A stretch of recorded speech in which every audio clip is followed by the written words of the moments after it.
What's going on YouTube? It's your boy CamATL and welcome back to another video. Drop a like down below. Comment who you think is going to be the highest scorer on DraftKings this week, their name and their point total for a chance to win $100. And as always, hit up superiorsportsinvestments.com for all of your graded card needs. If you're a sports card collector, that's where you need to go. Also, follow me on Twitter at Cam_ATL. I will be auctioning off some Tua rookies and some Justin Herbert rookies on my Twitter account at Cam_ATL. We'll be doing a Twitter auction, which is something new. We're going to continue doing it every week. I'm going to auction off some cards. I'm going to give some cards away. So if you're a sports cards fan or a sports card collector, make sure you follow me on Twitter at Cam_ATL. Thank you guys for joining me for the Week 8 final look video. All right. Early on in the week, we built a lineup together. We just talk about the guys that we're going to put into the first look lineup. And then in this video, we go position by position and we break down everybody that we have interest in. All right. So buckle up, relax. It's going to be a wild 20-minute plus video. Let's go ahead and get into it and let's smash another week of NFL. Let's make it 5 in a row. Greenlightdfs.com to join the squad. Let's get straight into it. Now, first and foremost, we have a ton of wind games. We have a ton of games with just weather that's bad in general. We could have some rain and wind in Buffalo, New England game. Rain and wind in the Raiders-Cleveland game, rain and wind in the Pittsburgh-Baltimore game, a lot of wind in the Green Bay game, like just a lot going on this week. So you got to maneuver those things, and we will talk about it as we go. I want to start off with at quarterback. The first guy I want to talk about is Ryan Tannehill. All right, Ryan Tannehill's the first guy I want to talk about. He has been extremely consistent this season, 16 being his lowest production against Minnesota week 3. Outside of that, he's shown some major upside this year with a 30 and a 33 against Buffalo and Houston. And now he dropped down to a 17 against Pittsburgh. Pittsburgh's defense is like the best defense in the league right now. So for him to get 17 makes you feel real safe about what he can do against Cincinnati that just gave up over 30 to Baker Mayfield, almost 29 to Phillip Rivers. It's a solid option for Ryan Tannehill, and he's one of the guys that I'm really, really interested in. And he's got some weapons that I'm interested in putting him together with. But this is a guy that definitely could have a fantastic game this weekend. Another guy, honestly, on the other side of that game, this dude has shown a lot of promise already, and it's Joe Burrow. Joe Burrow on the other side of this game going against Tennessee. Burrow just had a coming out party getting 38 against Cleveland last week. Threw for 3 touchdowns, rushed for a touchdown, threw for over 400 yards. This dude is going to be legit. He's at home in Cincinnati. This is the same Tennessee secondary that gave up 35 to Deshaun Watson week 6. So Joe Burrow could have a solid game here. He's 600 less than Tannehill. I do prefer Tannehill. But I understand if you want to pivot off of a higher-owned Tannehill for a Joe Burrow, I get it because game script would tell me that Cincinnati's probably going to be behind in this game and have to throw a lot. So that's interesting for Joe Burrow. Now, at the beginning of the week, I talked to Derek Carr. This is a tough situation, man, because if the wind and the rain and all that's going to be really bad in this game, then you obviously don't want a ton of the pass game. So it's definitely starting to scare me off the pass game a little bit. Those deep passes are going to be affected big time. Little dink and dunk passes aren't going to be affected too much. So can he still hit value at 5.5? Sure. I am starting to feel like this is going to be a very run-heavy game. I'm thinking there's going to be a lot of Jacobs and a lot of Kareem Hunt. And we'll talk about both of those guys. But in this game, like as the week has gone on, I'm leaning more towards the run game with how the weather is looking. So I'm going to avoid Derek Carr, but at 5.5, he is extremely cheap. So those little dink and dunks, if he can dink and dunk a few touchdowns and stuff, he'll hit value. Another guy I want to talk about is Jimmy Garoppolo. Jimmy Garoppolo gets the privilege of going against Seattle. He is missing Deebo Samuel. He's going to be missing Jeff Wilson, but that's okay. This matchup is prime for quarterbacks. Just gave up over 41 to Kyler Murray. They've been giving it up all season long. Now, Jimmy has had a very up and down season, but just like he showed last season, he got over 30 DraftKings points 3 times last season. All right, and this is the spot to do it again. All right, I would not be surprised to see Jimmy Garoppolo get 25 or more, and at 5.4, he is a very solid option here. All right, now the rest of the way, we have some decent options. Like you could go Aaron Rodgers. It's going to be a very windy game, so keep that in mind. You could go Aaron Rodgers, but it is going to be a windy game. I would prefer the run game there as well. Justin Herbert at Denver. I want to talk about him. I'll be auctioning his rookie off actually in a minute on Twitter. But Herbert has been fantastic this whole entire season. His lowest output DK wise is 19 against Carolina week 3. Outside of that, he's just been on an upward slope, and he dominated Jacksonville last week. All right, this is a fantastic position for Justin Herbert here against a Denver squad that has just not been great. The only issue you run into here is the Chargers possibly getting up and doing a lot of running and not having to air it out as much as we would want. But Justin Herbert, 6'9", is a solid option. I do prefer Tannehill at less than him, though. All right, and that's pretty much the breakdown on quarterbacks that I'm interested in this week. Let's move over to running backs. Now, let's first and foremost, let's talk Kareem Hunt because he is questionable, but I'm expecting him to play. This game is going to be a run-heavy game. That's my vibe on it. That's how I'm feeling on it. With the way the weather is, a lot of times these kind of games just end up being very run-heavy. Kareem Hunt's in a fantastic position here. He's at home in Cleveland going against a Las Vegas team that's been giving up like the most yards per carry. They're struggling versus running backs badly. This is a fantastic spot for Kareem Hunt here. And he's just involved in the game. He's going to get you 4 to 5 targets in the pass game. He's going to get you like 15 to 20 carries. He's going to get in the end zone. So he's just a solid option to me. So I love Kareem Hunt, especially with the weather ending up being a lot of ground game on this one. All right, but I'm not the only one who feels like that. He's probably going to be high owned, so keep that in mind. A guy that you might be able to get for lower ownership is Jonathan Taylor going against Detroit. Something tells me that this is Jonathan Taylor's real coming out party. All right, now he did have a solid week 2 against Minnesota, carrying the ball 26 times, over 100 rushing yards. I feel like this is it, though. I'm really feeling like this is it. It's not in a dome, but it's not at home, but it is in a dome. In Detroit, who has just been getting gashed by the running game. All right, Jonathan Taylor is utilized in the pass game fairly well. He got 6 targets week 1. He's kind of been lower recently, but it's been spiking back up, 3 targets, 4 targets, and it's a very good matchup once again here. He will be lower owned than Kareem Hunt. I prefer Kareem Hunt, but if you want to get sneaky in GPPs, Jonathan Taylor is not too bad. Speaking of guys a little bit around in that price range, Josh Jacobs, I mentioned him a minute ago. I really, really love his price here at 6'2", going against Cleveland. I really, really love it. He's been limited all week, so pay attention to it. I'm expecting him to play, but that's just what I'm expecting as of this moment. Going against Cleveland's a solid matchup. All right, this Cleveland squad gave up over 20 to Gio Bernard last week. Gave up over 20 to James Conner. Gave up over 20 to Zeke. Like, he's going to give up over 20 to Josh Jacobs this week if Josh Jacobs is in there. So pay attention. Make sure Josh Jacobs plays. If Jacobs misses, we're going to have some crazy value. But I'm expecting Jacobs to go out there and play. And it's a great situation here with the run game being so heavy this week, in this game. In a lot of games, really. Speaking of run game being a little higher, Dalvin Cook going against Green Bay is in a solid spot. He had limited practices all week. I'm expecting him to play as well. Going against Green Bay is a solid situation here. This is a Green Bay squad. Alvin Kamara gashed for over 47 DraftKings points. Ronald Jones got almost 30 against Green Bay. So Dalvin Cook could absolutely eat here. I feel like we might get lower ownership on Dalvin this week, which is crazy because the wind is super high. I love Dalvin Cook at Green Bay here with it being such a windy game. Obviously, Minnesota wants to run the ball a ton. Dalvin missed last week, obviously. Missed against Atlanta.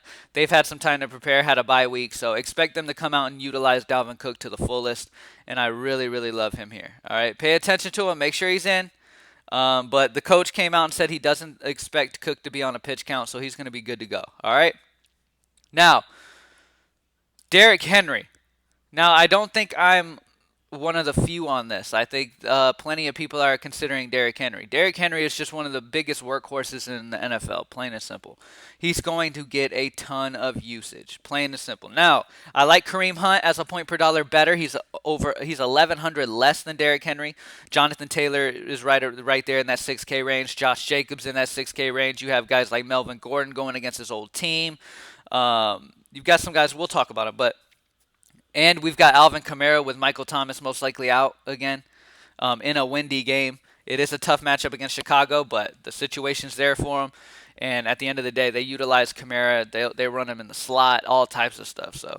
But Derrick Henry at 8K, it's obviously the matchup is there. All right, obviously. Now, Cincinnati has actually done a better job this season than they did last year against the run. They only gave up slightly over 19 to Kareem Hunt. I was expecting Kareem Hunt to gash last week, but they gave up like 15 to Jonathan Taylor, 14 to Robinson, 14 to Miles Sanders. They've been giving up like 15s or so, or right around there.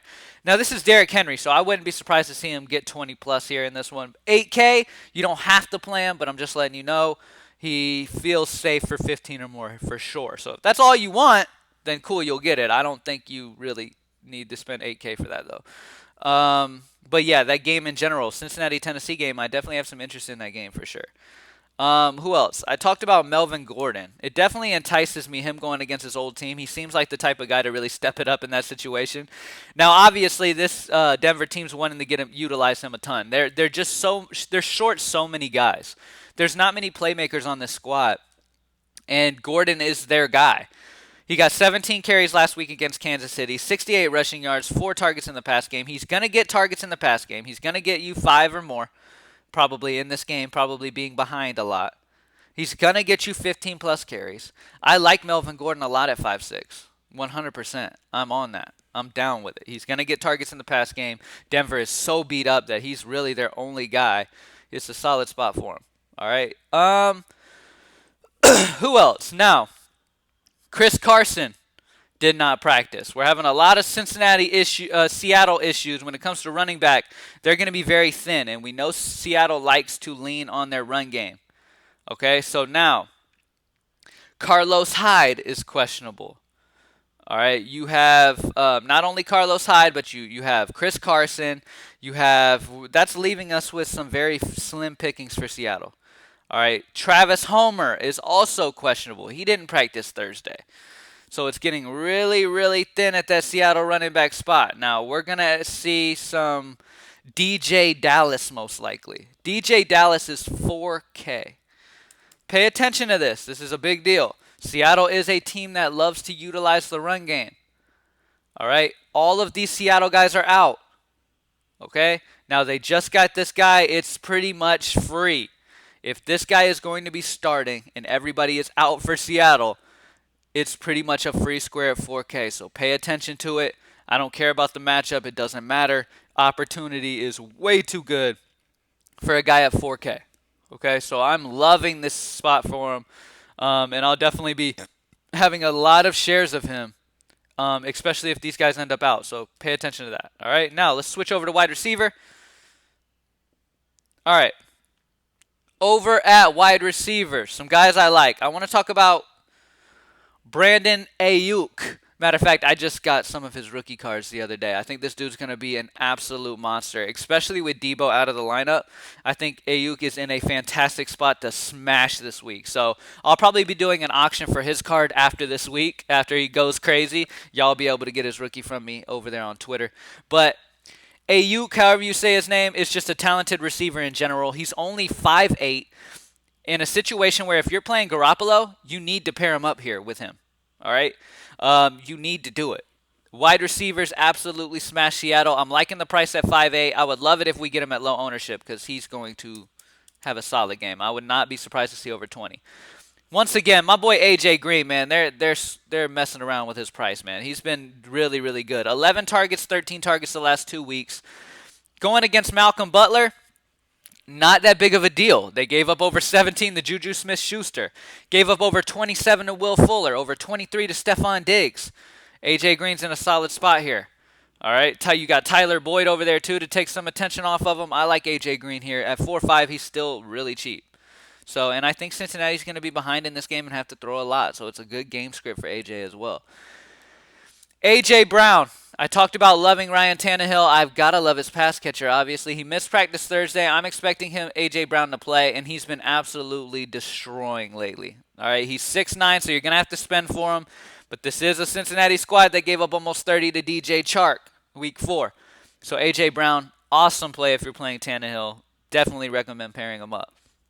Now, Devontae Adams went absolutely off for us last week. He's at home in Green Bay. It is a very windy game, but expect a lot of ways to figure out how to get the ball into Devontae Adams' hands. Now, at 8'8", with the wind being real strong and all that, we'll have to pay attention to that. If the wind dies down, Davante Adams is going to be very, very good. But at 8-8, man, I don't think you have to do it. In GPPs, it's interesting because many people might not do it. But this dude has scored over 40 points twice this year.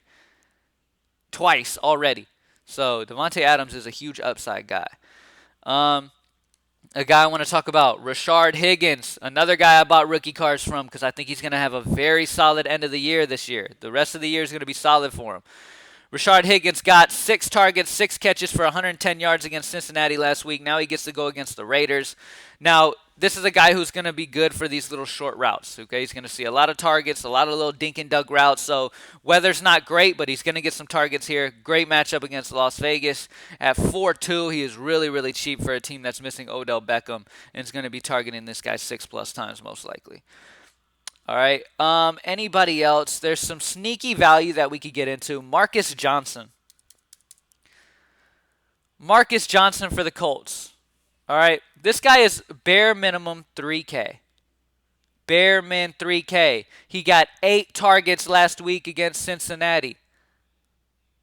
Sorry, week 6 against Cincinnati.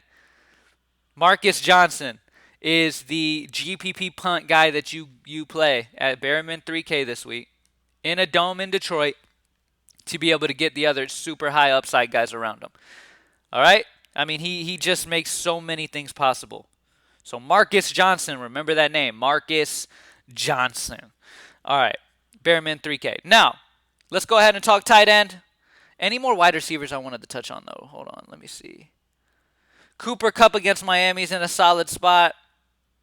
But yeah, all right, let's move on. Tight ends. At tight end, once again, if you're going Tannehill pairing with A.J. Brown, you can completely full stack it and go Jonnu Smith if you would like to. I really love Tennessee's offense this week. I'm all over it. And we're not having some major weather issues either, at least right now. We're not expecting many weather issues, so it's definitely a good spot to go. But this could be a very popular way to go. Okay? Keep that in mind. Jonnu Smith, solid option. Now, if you want to get a little lower owned and grab somebody maybe people will sleep on a little bit, Darren Waller.